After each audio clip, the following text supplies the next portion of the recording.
रजनी को बचपन से ही पेंटिंग का बहुत शौक था। वो हमेशा से ही पेंटर बनना चाहती थी, पर उसके माँ और पिताजी ने उसको कभी भी इस चीज के लिए सपोर्ट नहीं किया और उसकी शादी नीरव से हो गई। नीरव रजनी को बहुत प्यार करता था, पर रजनी हमेशा चुपचाप ही रहती। वो इस शादी से खुश नहीं थी। वो ये शादी नहीं करना चाहती थी।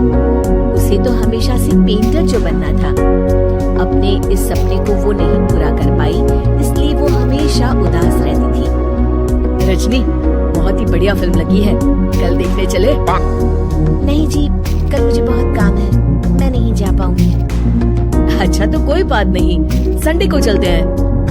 देखिए, मुझे फिल्म देखना पसंद नहीं है।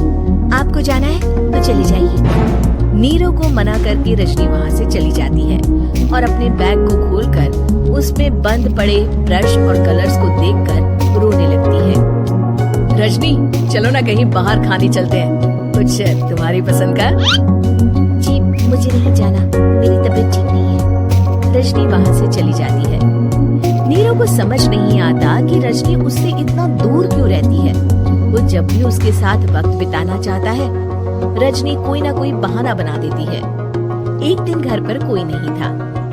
रजनी घर का सारा काम जल्दी से खत्म कर लेती है। घर पर अकेले होने के कारण वो सोचती है कि वो आज पेंटिंग करेगी। वो अपने कमरे में जाकर पेंट ब्रशेस और कलर्स निकालकर जैसे ही कलर मिक्स कर रही होती है कि दरवाजे पर बेल बज जाती है। अब कौन आ गया इस वक्त? इतनी मुश्किल से तो मुझे पेंट करने का मौका मिला है। रजनी दरवाजा खोलती है तो उसकी सास अपनी सहेलियों के साथ खड़ी होती है और सब घर के अंदर आ जाते हैं। अरे बहू, सबको शरबत बनाकर पिला दे, बाहर तो बड़ी गर्मी है।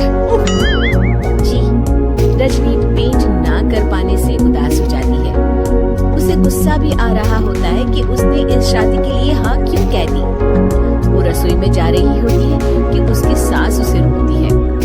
बहू, सबके खाने का भी इंतजाम कर लेना, आज का लंच तो ये सब यही करेगी। हाँ। रजनी बिना कुछ कहे रसोई में चली जाती है।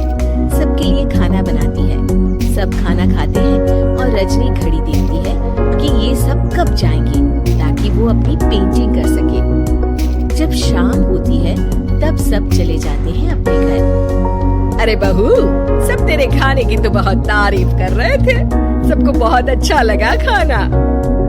आपको मुझे सुबह बताना चाहिए था ना कि आपकी सहेलियाँ आ रही है। पता भी है कितना वक्त लगा सारा खाना बनाने में। अरे बहू, तू ऐसे कैसे बात कर रही है मुझसे? तो और कैसे बात करूं? मैं इस घर की कोई नौकरानी नहीं हूँ कि इतना काम करूंगी। रजनी अपने कमरे में जाकर दरवाजा बंद कर लेती है। शाम को जब नीरव आता है तो उसकी माँ उसे पूरी घटना के बारे में बताती है। क्या रजनी ने आपसे इस तरह बात की माँ? हाँ, और पता नहीं उसे क्या हो गया है, शाम से बाहर भी नहीं आई है। मैंने तो कई बार आवाज दी, खाना भी नहीं खाया उसने। तू ही बात करके देख ले बेटा। नीरव अपने कमरे का दरवाजा खटखटाता है। रजनी, दरवाजा खोलो, मैं हूँ। रजनी दरवाजा खोलती है और फिर वापस जाकर अपने बिस्तर पर लेट जाती है। रजनी, माँ से बात करने का ये क्या तरीका है? मैंने कोई गलत बात नहीं की है।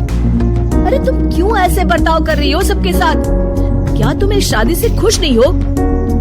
रजनी कुछ नहीं बोलती। अरे बताओ मुझे रजनी, क्या ये शादी तुम्हारी मर्जी के खिलाफ हुई है?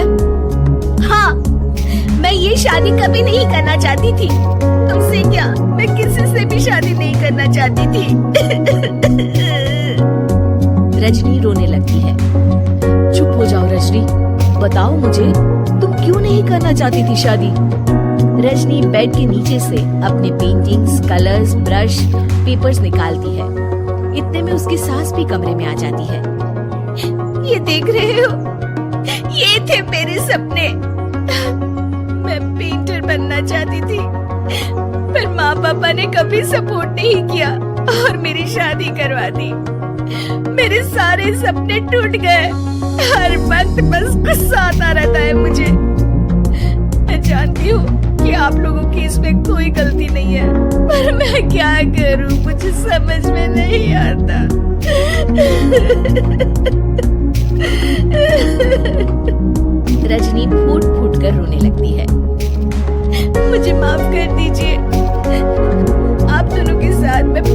बुरा बर्ताव कर रही हो। अरे रजनी बेटा चुप हो जाओ तुम। नीरव पानी लेकर आता है। ये लो पानी पियो और शांत हो जाओ। रजनी पानी पीती है और उसकी सास पेंटिंग्स देख रही होती है।